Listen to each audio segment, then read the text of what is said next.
Alright, hey guys, this is Danny Zuniga. Hey, and today we're going to be doing problem 1P98 for the post-quiz tutorial.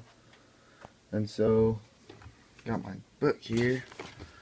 So the problem reads, at 6 seconds after 3, a butterfly is observed leaving a flower whose location is 6, -310 relative to an origin on top of a nearby tree.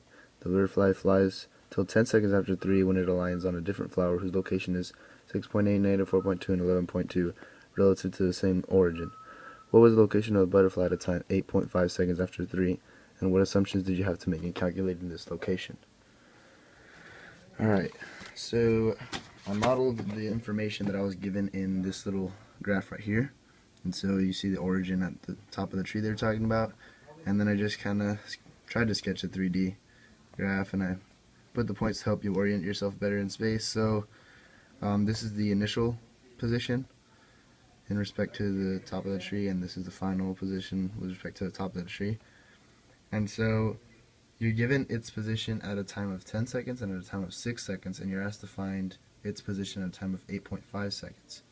And so right away, since I was given two positions and a change in time, I knew that I was going to have to use the formula below, delta R equals V average times delta T, to find that average velocity that I need for to calculate its position at 8.5 seconds. And so basically the underlying assumption behind all of my calculations is that the butterfly moves at a constant speed and direction. And so basically the butterfly doesn't, disregards its nature basically and doesn't flutter.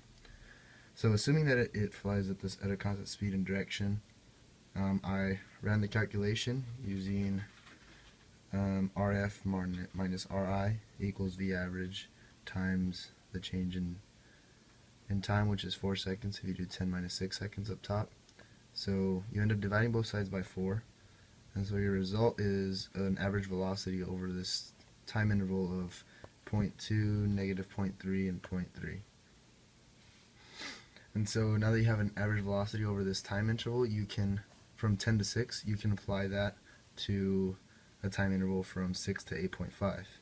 And so now I have a new delta T from 8.5 to 6, and so it's 2.5.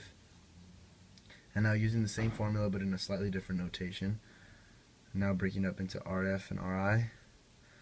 So we already have our initial position, we already established an average velocity, and our change in time is 2.5 because it's 8.5 minus 6. And so multiplying this into each number in the vector and adding them together gives you a final position of 6.5, -3.75, and 10.75.